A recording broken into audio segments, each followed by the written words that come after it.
We'll guide you through how to fix CapCut audio out of sync issues. If you find this helpful, consider subscribing and liking the video. First, open CapCut on your desktop and load the project you're working on. You'll want to check if your video and audio tracks are properly aligned. Look at the timeline to see if there's any noticeable delay. If your audio is lagging, click on the audio track to select it. Then, drag it slightly to the left or right until it matches the video. Make sure to play back the section to confirm it's synced correctly. If that doesn't solve the issue, another method is to adjust the frame rate of your video. Go to the top menu, click on Settings, and under Project Settings, you'll see the frame rate option. Lowering the frame rate can sometimes help sync the audio with the video, especially if it's a high frame rate causing the issue. Another thing you can do is to export the audio separately. Click on the audio track, then export it as an audio file.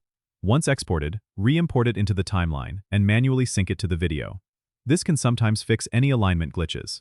Lastly, check your system's performance. Sometimes, lag can occur due to high CPU usage. Close any unnecessary applications running in the background and ensure your computer meets the minimum requirements for CapCut. These steps should help in resolving the audio sync problem you're facing. Don't forget to subscribe and comment if this helped you out.